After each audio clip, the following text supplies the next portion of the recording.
میں پہلے ہی بتا دیتا ہوں کہ اس کہانی میں شکار والی کوئی بات نہیں۔ یہ ایک واقعہ ہے۔ ہم گھروں سے نکلے تو شکار کے لیے ہی تھے، لیکن شکار تک نوبت نہ آئی۔ شکار تو ایک بہانہ تھا، ہم گھومنے پھرنے نکل گئے تھے۔ اس روز ہم صرف 5 لڑکے تھے اور ہمارے ساتھ کتے بھی 5 ہی تھے۔ ہمارے باقی ساتھی اس وجہ سے ساتھ نہیں گئے تھے کہ موسم پر اعتبار نہیں تھا۔ مارچ کا مہینہ تھا اور بہار کی بارشوں کا موسم شروع ہو گیا تھا۔ آج کل کے لوگوں کی طرح آج کل کا موسم بھی بدل گیا ہے۔ مثلاً اسی سال کے ساون کو دیکھ لیں۔ ہمارے علاقے میں ساون کے مہینے میں آسمان پر ہر وقت بادل منڈلاتے رہتے تھے۔ اگر ہر روز نہیں تو ایک دن کا وقفہ پڑتا تھا۔ مغرب سے کالی گھٹا اٹھتی تھی اور چمکتی گرجتی بڑھتی آتی، اور ایسا موسلا دھار می برستا تھا کہ ندی نالے چڑھ جاتے اور ہر طرف پانی ہی پانی نظر آتا تھا۔ مگر اب حال یہ ہے کہ ساون کے بادل شہروں کے لوگوں کی طرح پانی کو ترستے رہتے ہیں۔ بادلوں کی ٹوٹیاں شہروں کی ٹوٹیوں کی طرح خشک رہتی ہیں۔ اس سال کے ساون میں تو بادل بھی نہیں آئے، شاید شرم کے مارے نہیں آئے۔ موسم بہار کی بارشوں کا بھی دستور تھا۔ کالی گھٹا آتی اور کھل کر برستی تھی۔ بہار کی گھٹاؤں میں ایک خطرہ تو یہ ہوتا تھا کہ اولے بھی پڑتے تھے، اور کبھی اتنے موٹے اولے پڑتے تھے کہ ایک اولے کا وزن نصف سے 1.5 چھٹانک تک ہوتا تھا۔ دوسرا خطرہ یہ کہ بہار کی گھٹاؤں میں گرنے والی بجلی ہوتی تھی۔ اب وہ بات نہیں رہی۔ کبھی تو شک ہوتا ہے کہ خداوند تعالیٰ نے پاکستان کے بادلوں کا انتظام پاکستانیوں کے حوالے کر دیا ہے، اسی لیے بادلوں میں نہ پانی رہا ہے نہ بجلی۔ کچھ دن گزرے، ہم 4-5 بوڑھے اکٹھے بیٹھے گپ شپ لگا رہے تھے۔ بوڑھے جب مل بیٹھتے ہیں تو یہ ثابت کرنے کی کوشش کرتے ہیں کہ آج کل کی نسل بدماش ہے اور ہم شریف ہوا کرتے تھے۔ میری محفل کے 2 بوڑھے ایسے ہیں جو جوانی میں شاید شریف ہوتے ہوں، مگر اب ان کے چال چلن کا یہ حال ہے کہ کوئی عورت قریب سے گزر جائے تو وہ اینکیں اتار کر صاف کرتے اور آنکھوں پر رکھ لیتے ہیں، اور جب تک عورت جاتی نظر آتی رہتی ہے وہ دیکھتے رہتے ہیں۔ اس روز ہم گھر کے باہر بیٹھے آج کی اور اپنے کل کی باتیں کر رہے تھے۔ باتیں رشوت اور بے انصافی کی ہونے لگیں تو ایک بوڑھا بولا، انگریزوں کی حکومت کی بات ہی کچھ اور تھی جی، کیا ٹائم پر بارشیں ہوتی تھیں۔ اب تو بد انتظامی کا یہ حال ہے کہ بارشیں ہوتی ہی نہیں، ہوتی ہیں تو بے ٹائمی ہوتی ہیں۔ ہمارا ایک اور بوڑھا دوست جس کے سامنے عورت آ جائے تو سر جھکا لیتا ہے، اور عورت قریب سے گزر جائے تو پیچھے مڑ مڑ کر دیکھتا رہتا ہے۔ کہنے لگا، انگریزوں کے زمانے میں معمولی سی بھینس بھی 13-14 سیر روزانہ دودھ دیتی تھی۔ آج بھینس 3-4 سیر سے زیادہ دودھ نہیں دیتی۔ اس لحاظ سے تو پاکستان بابرکت ہے۔ میں نے کہا، بھینس چاہے 3-4 سیر ہی دودھ دے، گوالا 3 کو 13 اور 4 کو 14 سیر بنا لیتا ہے۔ معلوم نہیں یہ بڑھاپے کا فائدہ ہے یا نقصان کہ بوڑھا بات شروع کرتا ہے تو بات سے بات نکلتی چلی جاتی ہے اور اصل بات کہیں روپوش ہو جاتی ہے۔ میں نے بات یہ شروع کی تھی کہ اس روز شکار پر ہم صرف 5 لڑکے گئے تھے۔ ہمارے باقی دوست اس وجہ سے نہیں جا سکے کہ موسم کا کچھ بھروسہ نہیں تھا۔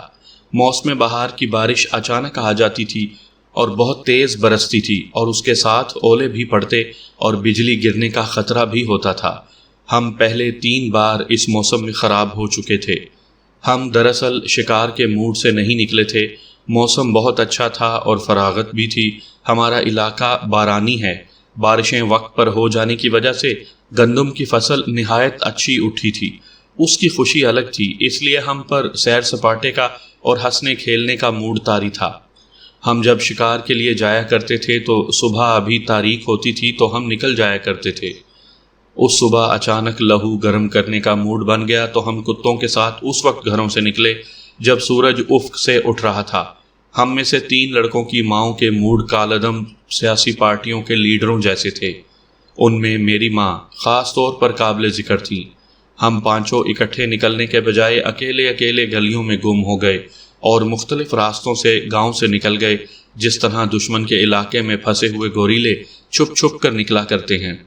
ہم گاؤں سے نکل گئے اور گپے ہانکتے اپنے علاقے کی زمین کے کھڈ نالوں میں غائب ہو گئے۔ کتوں کو ہم نے کھلا چھوڑ دیا تھا، وہ بھی ہماری طرح ہنسی خوشی ادھر ادھر بھاگ دوڑ رہے تھے۔ 2-3 بار کتے کسی شکار کے پیچھے دوڑے، ہم نے انہیں کھلی چھٹی دے رکھی تھی۔ اس طرح کم و بیش ہم 4 میل دور نکل گئے، اور اچانک وہ خوبصورت بادلوں کے ٹکڑے جو آسمان میں الگ الگ منڈلا رہے تھے اکٹھے ہونے لگے۔ ہم اس وقت نشیبی علاقے میں تھے۔ کالی سیاہ گھٹا بڑی تیزی سے آئی اور بادلوں کے سفید ٹکڑوں کو اس طرح نگلنے لگی جس طرح سمندر میں بڑی مچھلیاں چھوٹی مچھلیوں کو نگلتی چلی جاتی ہیں۔ ہم نے ادھر ادھر دیکھا کہ کہیں بارش سے پناہ مل جائے۔ وہاں اونچی دیواروں جیسے لمبے لمبے اور اونچے ٹیلے تھے۔ ہم دوڑ کر ایک ٹیلے کی اوٹ میں جا کر کھڑے ہو گئے۔ بارش یقینی تھی، لیکن ہوا ایسے جیسے کوئی چھوٹے چھوٹے پتھر پھینک رہا ہو۔ یہ اولے تھے۔ ایک ہمارے قریب گرا، یہ بلا مبالغہ آدھے پاؤ کا تھا۔ ایسے اولے کہیں کہیں گر رہے تھے۔ یہ ہمارے لیے عجوبہ نہیں تھے۔ کبھی کبھی اس سائز کے اولے تھوڑی سی تعداد میں گرا کرتے تھے۔ ہمارے سامنے جو اولے گرے وہ چند ایک ہی تھے۔ اس کے بعد اولے زیادہ پڑنے لگے اور بڑی تیز ژالہ باری شروع ہو گئی۔ اب اولوں کا سائز کم ہوتا چلا جا رہا تھا۔ ان کا سائز بچوں کے کھیلنے والی کانچ کی گولیوں جتنا تھا، لیکن یہ ژالہ باری اتنی شدید تھی کہ ہمارے سامنے زمین سفید ہو گئی۔ اس کے ساتھ بجلی کی چمک اور کڑک ایسی تھی کہ دل دہل جاتے تھے، لیکن ہمارے دل دہلنے والے نہیں تھے۔ ہمیں بہت لطف آ رہا تھا۔ گھٹا نے جو اندھیرا پھیلا دیا تھا وہ ہمیں بہت اچھا لگ رہا تھا۔ ژالہ باری کے بعد بڑی تیز بارش شروع ہو گئی۔ ہمارے ایک دوست نے ذرا پرے جا کر ایک اچھی جگہ دیکھ لی جہاں بارش سے بچنے کے علاوہ بڑے آرام سے بیٹھا بھی جا سکتا تھا۔ ہم وہاں جا بیٹھے۔ آدھ گھنٹے تک بارش ختم ہو گئی۔ ہم پناہ سے نکلے اور چل پڑے۔ اب ہمیں واپس آنا تھا۔ اگر ہم شکار کھیلنا چاہتے تو بیکار تھا۔ ژالہ باری اور بارش کی وجہ سے ہمارا شکار یعنی گیدڑ، خرگوش، سے، یہ تمام جانور زمین کے نیچے چلے گئے تھے۔ وہاں سے تقریباً 1 میل آگے ایک جگہ بلندی سے پانی گرتا تھا۔ ہم نے 2-3 بار یہ آبشار دیکھی تھی۔ ہمارے ایک دوست نے کہا کہ اب یہ آبشار دیکھنے والی ہوگی، چلو وہاں تک چلتے ہیں۔ ہم سب اٹھے اور ادھر کو چل پڑے۔ کیچڑ زیادہ ہو گیا تھا، پھسلن بھی تھی۔ ہم چلتے پھسلتے وہاں جا پہنچے۔ واقعی آبشار دیکھنے کے قابل تھی۔ اوپر کے تمام علاقے کا پانی سیلابی ندی کی طرح آ کر 40-50 فٹ کی بلندی سے گر رہا تھا۔ اس کا شور ہمیں بہت اچھا لگا اور ہم مختلف زاویوں سے آبشار کو دیکھنے لگے۔ میں چونکہ کوئی اور واقعہ سنانے لگا ہوں، اس لیے میں وہ سب منظر بیان نہیں کر رہا جو ہم نے وہاں دیکھے۔ کچھ دیر وہاں گزار کر ہم وہاں سے چل پڑے۔ ہم نے اب واپس آنا تھا۔ اس موسم میں گھوم پھر کر ہم یوں محسوس کر رہے تھے جیسے ہمارے جسموں میں خون بڑھ گیا ہو اور ہم پہلے سے زیادہ تندرست اور توانا ہو گئے ہوں۔ ہم اگر اس راستے سے واپس آتے جس راستے سے گئے تھے تو ہمیں بہت مشکل پیش آتی۔ اس طرف کھڈ نالے اور گھاٹیاں زیادہ تھیں۔ ہم نے دور کا چکر کاٹنے کا ارادہ کر لیا۔ وہ علاقہ ایسا تھا جس میں ریت اور کنکریاں زیادہ تھیں، سلوں والی چٹانیں بھی تھیں، اور وہ علاقہ عام راستوں سے ہٹ کر آبادیوں سے بہت دور تھا۔ ہم نے کتوں کو کھلا چھوڑا ہوا تھا اور چلتے جا رہے تھے۔ کتے ہمارے آگے آگے بکھرے ہوئے ادھر ادھر گھوم پھر رہے تھے۔ ہم ٹیلوں اور چٹانوں کے درمیان جا رہے تھے کہ تقریباً 150 گز دور ایک آدمی ایک طرف سے سامنے آیا اور ہمیں دیکھ کر بہت تیزی سے واپس چلا گیا۔ صاف پتہ چلتا تھا کہ وہ ہمیں دیکھ کر پیچھے کو بھاگا ہے۔ وہ علاقہ ایسا تھا جیسے ہم ایک گلی میں جا رہے تھے اور وہ اس گلی سے ملنے والی گلی میں سے آیا اور پیچھے کو بھاگ گیا۔ ہمیں کوئی شک ہونا نہیں چاہیے تھا، ہم بھی تو اس ویرانے میں گھوم پھر رہے تھے، لیکن اس سے پہلے ایسے واقعات ہو چکے تھے کہ ایک آدمی ہمیں دیکھ کر چھپ گیا۔ ہم نے جا کر دیکھا تو وہ کوئی مجرم نکلا۔ ہم آگے چلتے گئے اور اس جگہ جا پہنچے جہاں وہ آدمی سامنے آیا تھا۔ وہاں ٹیلوں کے درمیان سے تنگ سا راستہ تھا۔ ہم ادھر کو ہو گئے۔ ادھر مٹی کی دیواروں کی طرح ٹیلے کھڑے تھے، درخت بہت تھے، گھاس بھیگی ہوئی تھی۔ ہمارے سامنے جو علاقہ آ گیا یہ کسی وسیع و عریض قلعے کے اندر کے حصے جیسا لگتا تھا۔ ہم اس کے اندر چلے گئے۔ ہمارے سامنے ایک ٹیلا دوسروں سے ذرا لمبا تھا اور کچھ آگے جا کر ختم ہو جاتا تھا۔ ہمارے ایک دوست نے آہستہ سے کہا کہ اس ٹیلے کے پیچھے سے ہمیں کوئی دیکھ رہا ہے۔ ہم نے ادھر دیکھا، وہ جو کوئی بھی تھا بہت ہی بے وقوف تھا۔ وہ ہمیں ٹیلے کے اگلے سرے کے پیچھے چھپا ہوا ایک آنکھ سے اس طرح جھانک رہا تھا کہ اس کا آدھا چہرہ صاف نظر آتا تھا۔ یہ یقیناً وہی شخص تھا جو پہلے ہمیں دیکھ کر پیچھے کو بھاگا تھا۔ ہم اسی طرف چلے جا رہے تھے، ہم نے ادھر نہیں جانا تھا، ہم وہ جگہ پیچھے چھوڑ آئے تھے جہاں سے ہم نے دوسری طرف مڑ جانا تھا۔ ہم تو اس آدمی کی پراسرار حرکتیں دیکھ کر اس کے تعاقب میں چل پڑے تھے۔ وہ عمر ہی ایسی تھی، ذرا سا کہیں شک ہوتا تھا تو ادھر چل پڑتے تھے کہ کوئی تماشا ہوگا۔ کتوں کے ساتھ ہماری دوستی اتنی گہری اور اتنی پرانی تھی کہ ہم میں ان کی کئی عادتیں پیدا ہو گئی تھیں، جن میں ایک یہ تھی کہ ہم مشک لیتے پھرتے تھے۔ اسی عادت کے تحت ہم اس آدمی کے پیچھے چل پڑے تھے کہ وہ کیا کر رہا ہے۔ میں آپ کو جو کہانیاں سناتا رہتا ہوں، یہ ہماری اسی عادت سے حاصل ہوئی تھی کہ ہمیں بلی اور کتے والا تجسس تھا۔ خدا نے علامہ اقبال سے کہا تھا، ڈھونڈنے والوں کو ہم دنیا نہیں دیتے ہیں۔ ہم انہی ڈھونڈنے والوں میں سے تھے، اس لیے ہمیں خدا نئی سے نئی کہانیاں دیتا تھا۔ کون ژالہ باری اور بارش میں ویرانوں میں پھرتا ہے؟ وہ ہم تھے۔ گھر کی چار دیواری کے قیدیوں کو ہم یہ واقعات سنایا کرتے تھے تو وہ حیران ہوتے تھے، اور آج یہ واقعات سناتا ہوں تو بعض لوگ کہتے ہیں کہ یہ تو افسانے لگتے ہیں۔ کوئی جو کچھ بھی سمجھے، بات یہ ہے کہ اس وقت بے سمجھ تھے ہم، اور یہ دیکھنے کے لیے آگے چلے گئے کہ یہ آدمی کون ہے اور کیا کر رہا ہے۔ ہم بہت تیز چلتے وہاں تک پہنچ گئے اور اس طرف مڑے جدھر وہ آدمی کھڑا تھا۔ وہ جگہ ایسی تھی جسے آپ نیم گول کنواں کہہ لیں۔ وہاں گولائی میں مٹی کی دیوار کھڑی تھی جسے ہماری زبان میں دندی کہا جاتا ہے۔ اس میں بڑے بڑے تودے لٹک رہے تھے، پتہ چلتا تھا کہ ابھی گر پڑیں گے۔ دیوار میں شگاف سے بھی تھے، اور ایک شگاف زمین کے ساتھ تھا جو چھوٹا سا غار یا گف بنا ہوا تھا۔ وہ آدمی اس گف کے سامنے کھڑا تھا، اس کے چہرے پر گھبراہٹ اور پریشانی سی تھی۔ وہ ہم سے ذرا ہی بڑا تھا، عمر 23-24 سال ہوگی۔ شکل صورت بڑی اچھی تھی، قد بت بھی اس وقت کے معیار کے مطابق اچھا تھا۔ وہ دیہاتی تھا، لیکن کپڑوں سے خوشحال اور بڑی ذات کا دیہاتی لگتا تھا۔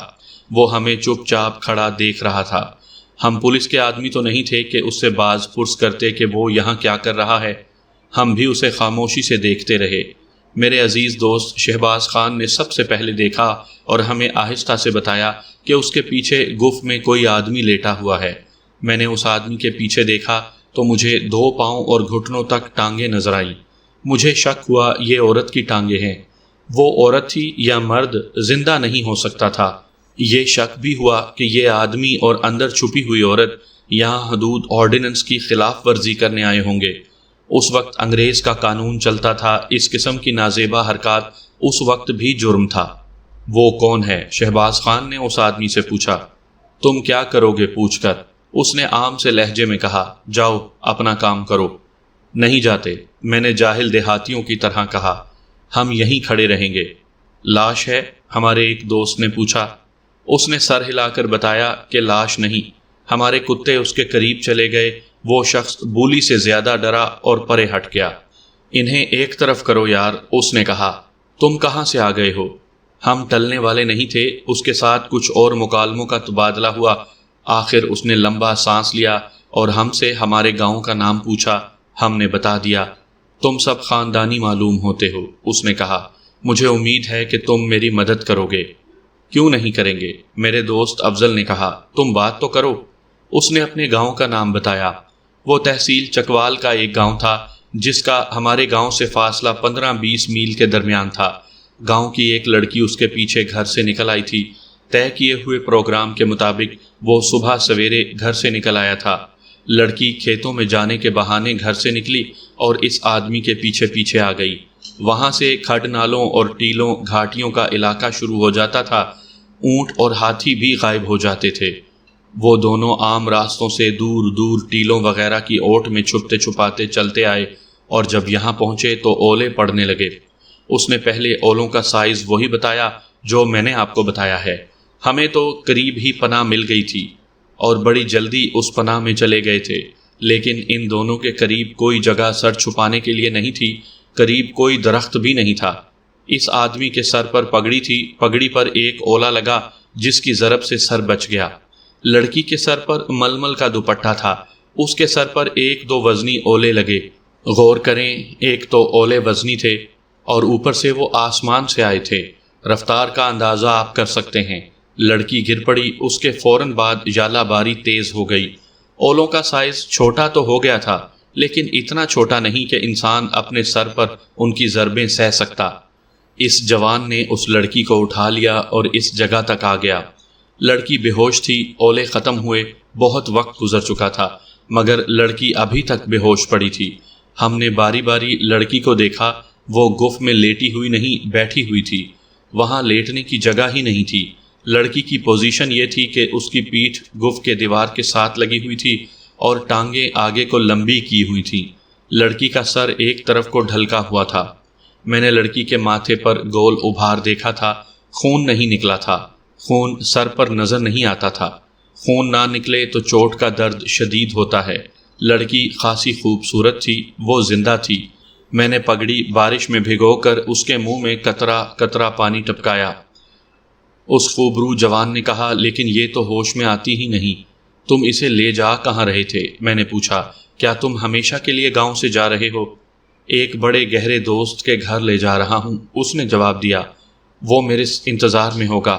سارا معاملہ طے کیا ہوا ہے۔ ہم وہاں جائیں گے تو میرا دوست نکاح پڑھوا دے گا۔ پھر میں اپنے باپ کو پیغام بھیجوں گا کہ میں نے اس لڑکی کے ساتھ شادی کر لی ہے، مجھے واپس آنے کی اجازت دو۔ اجازت نہیں دو گے تو ساری عمر میری صورت نہیں دیکھ سکو گے۔ کیا لڑکی یتیم ہے؟ میرے ایک دوست نے پوچھا۔ اس کا آگے پیچھے کوئی نہیں؟ سبھی ہیں، اس نے جواب دیا۔ اس کا باپ ہے، چچا ہے، 2 بھائی ہیں۔ نکاح پڑھا گیا تو ان کے قدموں میں سر رکھ کر معافی مانگ لوں گا، لیکن اس وقت یہ ڈر ہے کہ لڑکی کو غائب پا کر اسے ڈھونڈنے نکل پڑے تو کوئی انہیں یہ نہ بتا دے کہ لڑکی اس طرف جاتی دیکھی گئی تھی۔ وہ یہاں آ گئے تو ہم دونوں کو زندہ نہیں چھوڑیں گے۔ لڑکی ہوش میں نہیں رہی، اسے کندھے پر اٹھا کر تو میں کہیں نہیں جا سکتا۔ کیا تم میری مدد کر سکتے ہو؟ کیا مدد کریں؟ تم خود سوچو، اس نے کہا۔ ایک یہ ہو سکتا ہے کہ لڑکی کو باری باری اٹھاؤ، میں بھی اٹھاؤں گا اور ہمیں دوست کے گاؤں پہنچا دو۔ دوسری مدد یہ ہو سکتی ہے کہ تمہارا گاؤں قریب ہے، وہاں تک پہنچا دو۔ میں کہوں گا کہ یہ میری بیوی ہے، تمہارے گاؤں میں کوئی سیانہ ہوگا، وہ اسے ہوش میں لے آئے گا اور کوئی دوا دارو دے دے گا۔ ہم اس جرم میں شامل ہو کر پھنسنا نہیں چاہتے تھے، نہ پھنستے تو اپنے بزرگ ہمیں جوتے مارتے۔ ہم نے اسے کہا کہ یہ لڑکی اس کی بیوی ہوتی یا بہن ہوتی یا کوئی اور رشتہ ہوتا تو ہم اسے اٹھا کر اپنے گاؤں جاتے اور ہر طرح کی مدد کرتے۔ پھر یہی مدد کر دینا، اس نے کہا۔ کسی کو یہ نہ بتانا کہ تم نے مجھے یہاں اس لڑکی کے ساتھ دیکھا تھا۔ ہم نے اس کو تسلی دی کہ ہم کسی کو نہیں بتائیں گے۔ پھر ہم وہاں سے آ گئے۔ راستے میں ہم انہی کی باتیں کرتے رہے۔ ابھی 15 دن ہی گزرے تھے۔ رات کا پچھلا پہر تھا۔ رات کو بارش برسی تھی اور بجلی کے دھماکے اتنے زوردار تھے کہ لوگ جاگے اٹھے اور مویشی جو بیٹھے ہوئے تھے بدک کر اٹھ کھڑے ہوئے تھے۔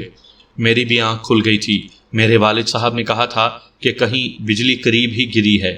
اس کے بعد ہم پھر سو گئے تھے۔ رات کے پچھلے پہر باہر کی کچھ آوازوں سے آنکھ کھل گئی۔ یہ 2-3 آدمیوں کی آوازیں تھیں۔ بارش کبھی کی ختم ہو چکی تھی۔ اپنے والد صاحب کے ساتھ میں بھی اٹھا اور ہم باہر نکلے۔ گاؤں کے 3-4 آدمی باہر کھڑے اونچی آوازوں میں باتیں کر رہے تھے۔ پتہ چلا کہ ابھی ابھی ان میں سے ایک آدمی کے دروازے پر کسی نے بڑی زور زور سے ہاتھ مارے اور اس کے ساتھ ایک عورت کی چیختی ہوئی آوازیں سنائی دیں۔ دروازہ کھولو، جلدی کرو، دروازہ کھولو۔ دروازہ کھولا، لالٹین کی روشنی میں دیکھا کہ ایک جوان لڑکی ہے جس کے چہرے پر خون کی لکیریں ہیں اور اس کے کپڑے بھیگے ہوئے ہیں اور ان پر بھی خون ہے۔ دروازہ کھولنے والا آدمی ڈر گیا۔ وہ لڑکی کو اپنے گھر میں نہیں لے جانا چاہتا تھا، لیکن لڑکی اسے دھکیل کر اندر چلی گئی۔ مجھے تھانے تک لے چلو یا میرے گاؤں تک پہنچا دو۔ لڑکی روتی اور کہتی تھی، میں اپنے خاوند کو زہر دے کر آئی ہوں۔ اس نے اپنے گاؤں کا نام بتایا، اپنے باپ اور اپنے خاوند کا نام بھی بتایا۔ اس گھر کا آدمی بہت گھبرایا۔ اس نے ساتھ والے گھروں سے آدمیوں کو جگایا اور بتایا کہ یہ ماجرا ہوا ہے۔ ان آدمیوں نے کہا کہ نمبردار اور 2-4 معززین کو جگا لو۔ چنانچہ نمبردار اور ہماری برادری کے 3-4 بزرگوں کو جگایا گیا۔ ان میں میرے والد صاحب بھی تھے۔ میں بھی ان کے ساتھ اس گھر میں گیا جہاں لڑکی آئی تھی۔ اتنی دیر میں اس گھر کی اور 2 اور گھروں کی عورتوں نے لڑکی کے چہرے سے خون صاف کر دیا تھا اور اس کے بھیگے ہوئے کپڑے اتروا کر اپنے کپڑے پہنا دیے تھے۔ وہ عورتوں کو بتا چکی تھی کہ اس پر کیا بیتی ہے۔ اس نے ان عورتوں کو جو بیان دیا تھا وہ بزرگوں کو ایک عورت نے سنایا۔ لڑکی کے سر کے ایک طرف زخم آیا تھا، عورتوں نے اس پر پٹی باندھ دی تھی، وہ کہتی تھیں کہ زخم معمولی ہے۔ لڑکی نے یہ بیان دیا تھا کہ وہ گھر سے ایک آدمی کے ساتھ نکل آئی تھی۔ میں اس لڑکی کو دیکھ رہا تھا، جب پتہ چلا کہ یہ گھر سے کسی کے ساتھ نکل آئی تھی تو میرا شک یقین میں بدل گیا۔ یہ وہی لڑکی تھی جسے 15 روز پہلے ہم نے ایک آدمی کے ساتھ گف میں بے ہوشی کی حالت میں دیکھا تھا۔ میں نے اسے وہ دن یاد دلایا اور کہا کہ اس کے سر پر اولے گرے تھے۔ اس نے کہا کہ وہ وہی ہے۔ وہ جس کے ساتھ گھر سے بھاگی تھی اس نے ہمیں بتایا تھا کہ لڑکی غیر شادی شدہ ہے، لیکن لڑکی نے اب بتایا کہ وہ شادی شدہ ہے۔ شادی ہوئے ابھی 1 ہی سال گزرا تھا۔ اس کو خاوند اچھا نہیں لگتا تھا۔ وجہ یہ بتائی کہ وہ مذہبی آدمی تھا اور اس نے مولویوں جیسی داڑھی رکھی ہوئی تھی۔ وہ اس لڑکی سے بھی نماز پڑھواتا تھا اور مذہب میں ڈوبا ہوا تھا۔ لڑکی نے عورتوں کو بتایا تھا کہ اس کا خاوند مردہ سا ہو گیا تھا۔ بیوی کو وہ پکا مسلمان بنا رہا تھا، اسے نماز باقاعدہ پڑھنے کو کہتا تھا۔ لڑکی نے تو اپنی زبان سے ایسی بات نہیں کہی ہوگی، یہ میرا اپنا خیال تھا کہ لڑکی آزاد خیال اور ہنسنے کھیلنے والی ہوگی، اور خاوند مذہب میں ڈوبا ہوا سنجیدہ آدمی تھا۔ لڑکی کی محبت اس آدمی کے ساتھ تھی جس کے ساتھ ہم نے اسے دیکھا تھا۔ لڑکی کی نوجوانی اور خوبصورتی میں ایسی کشش تھی جو کسی بھی آدمی کی عقل کو بیکار کر سکتی تھی۔ یہ آدمی ابھی نوجوان اور نا تجربہ کار تھا، عقل سے ہاتھ دھو بیٹھا۔ لڑکی اس کے آگے روتی اور کہتی تھی کہ وہ خاوند سے تنگ آ گئی ہے۔ لڑکی نے یہ بھی بتایا کہ شادی کے 5-6 مہینے بعد خاوند نے اسے مارنا پیٹنا شروع کر دیا تھا۔ اس نے لڑکی پر بہت پابندیاں عائد کر دی تھیں جو لڑکی قبول نہیں کرتی تھی۔ لڑکی اپنے والدین سے شکایت کرتی تھی تو وہ اسے کہتے تھے کہ خاوند اسے ناجائز تنگ نہیں کرتا، وہ اس کا حکم مانے اور اسی گھر کو اپنا گھر سمجھے۔ لڑکی تنگ آ گئی، ابھی شادی کو 1 سال پورا نہیں ہوا تھا۔ اس نے اپنے چاہنے والے پر اپنا ایسا اثر پیدا کیا کہ وہ اس کے اشاروں پر ناچنے لگا۔ انہوں نے کہیں بھاگ جانے کا ارادہ کر لیا۔ یہ آدمی کہتا تھا کہ وہ فوج یا پولیس میں بھرتی ہو جائے گا۔ لڑکی کو اس نے اپنے علاقے کے ایک گاؤں میں رہنے والے ایک دوست کے گھر رکھنا تھا اور نکاح پڑھوا کر فوج یا پولیس میں بھرتی ہونے کے لیے چلے جانا اور ادھر ہی کہیں اپنا ٹھکانہ بنانا تھا۔ ان کی اس اسکیم میں صرف جذبات استعمال ہو رہے تھے، عقل سے کام نہیں لیا گیا تھا۔ یہ اسکیم کامیاب ہونے والی تھی ہی نہیں۔ اس میں صرف ایک کام آسان تھا، یہ تھا گھر سے بھاگ جانا۔ اس کے آگے یہ اسکیم ایک سہانا خواب تھا۔ میں آپ کو ایک دلچسپ بات بتاؤں، ہماری جوانی کے وقتوں میں بھی ایسے ہوتا تھا اور اب بھی ہوتا ہے کہ دیہات میں کوئی لڑکی کسی کے ساتھ گھر سے بھاگتی ہے، اسے اپنے ساتھ لے جانے والا کسی گاؤں میں اپنے دوست کے گھر رکھتا ہے۔ وہ جتنے دن وہاں رہتی ہے اس دوست کی داشتہ بنی رہتی ہے۔ یہ قیمت یا اجرت ہے جو دوست لڑکی کو چھپا کر رکھنے کے عوض وصول کرتا ہے، بلکہ وہ اپنے 1-2 دوستوں کو بھی مدعو کرتا ہے۔ لڑکی اتنی مجبور ہوتی ہے کہ بولتی نہیں۔ دیہات میں کسی سے کچھ بھی پوشیدہ نہیں رکھا جا سکتا۔ لڑکی والوں کو پتہ چل جاتا ہے کہ لڑکی فلاں گاؤں میں ہے۔ لڑکی والے اگر مضبوط خاندان کے ہوں تو وہ لاٹھیاں اور کلہاڑیاں لے کر جاتے ہیں اور اپنی لڑکی کو برآمد کراتے ہیں۔ اگر وہ یہ کارروائی نہ کریں تو معززین کو ساتھ لے کر لڑکی کو واپس لیتے ہیں۔ یہاں سے خاندانی عداوتیں شروع ہو جاتی ہیں جن میں لڑائیاں ہوتی ہیں، قتل کی وارداتیں ہوتی ہیں اور یہ سلسلہ نسل در نسل چلتا ہے۔ سامعین کرام، آپ سن رہے ہیں صابر حسین راجپوت کی شکاریات کے سلسلے میں ایک اردو کہانی بن سوچے گھر سے چل نکلی۔ یہ اس سلسلے کی پہلی قسط ہے۔ مجھے امید ہے آپ کو میری یہ کاوش پسند آ رہی ہوگی۔ آپ نے اگر ابھی تک میرا چینل کہانی گھر سبسکرائب نہیں کیا تو ابھی میرے چینل کو سبسکرائب کر کے بیل نوٹیفیکیشن آن کر لیجئے تاکہ آنے والی ہر نئی کہانی کی اطلاع بر وقت آپ تک پہنچ سکے۔ اس آدمی اور لڑکی نے بھی ایسی ہی اسکیم تیار کی تھی۔ لڑکی نے بہت خراب ہونا تھا۔ ان کے سامنے ایک مسئلہ یہ بھی تھا کہ لڑکی شادی شدہ تھی۔ خاوند کی موجودگی میں اس کا نکاح کسی اور کے ساتھ نہیں ہو سکتا تھا۔ اس کا انہوں نے یہ حل نکالا کہ لڑکی کے خاوند کو زہر دینے کا فیصلہ کر لیا۔ اس آدمی نے لڑکی سے کہا کہ وہ ایسا زہر لے آئے گا جو فوراً اثر نہیں کرتا بلکہ اس کا اثر آہستہ آہستہ ہوتا ہے، اور اس اثر سے آدمی ایسی بیماری میں مبتلا ہو جاتا ہے جس سے کسی بھی ڈاکٹر کو یہ شک نہیں ہوتا کہ یہ زہر کا اثر ہے۔ لڑکی نے ہمارے گاؤں کی عورتوں کو یہ ساری باتیں بلا جھجک بتائیں۔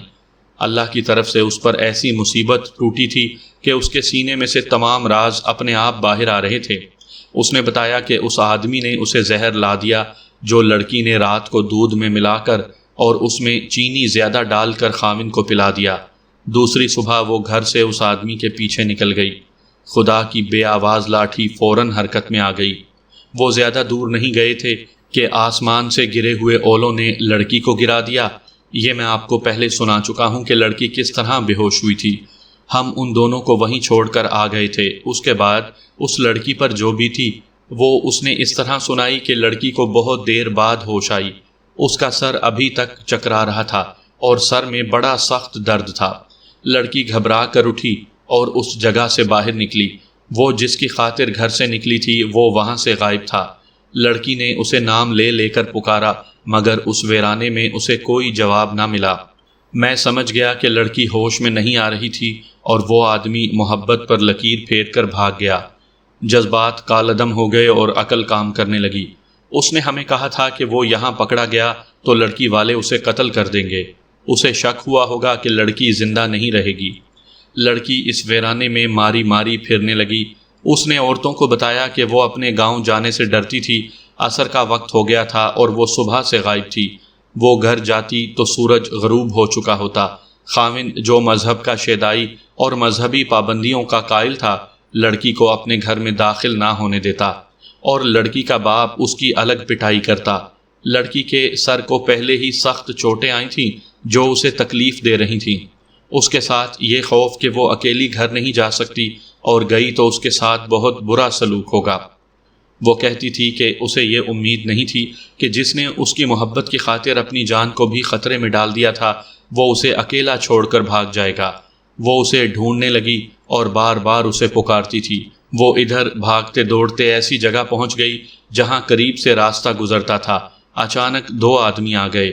لڑکی نے چھپنے کی کوشش کی لیکن ان آدمیوں نے اسے دیکھ لیا تھا۔ وہ اس کے پیچھے آئے اور اسے پکڑ لیا۔ انہوں نے لڑکی سے پوچھا کہ وہ کس گاؤں کی رہنے والی ہے اور یہاں کیا کر رہی ہے۔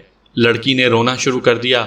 انہوں نے اسے تسلی دلاسا دیا اور ایسی شفقت سے پیش آئے کہ لڑکی نے بتا دیا کہ وہ کس گاؤں کی رہنے والی ہے۔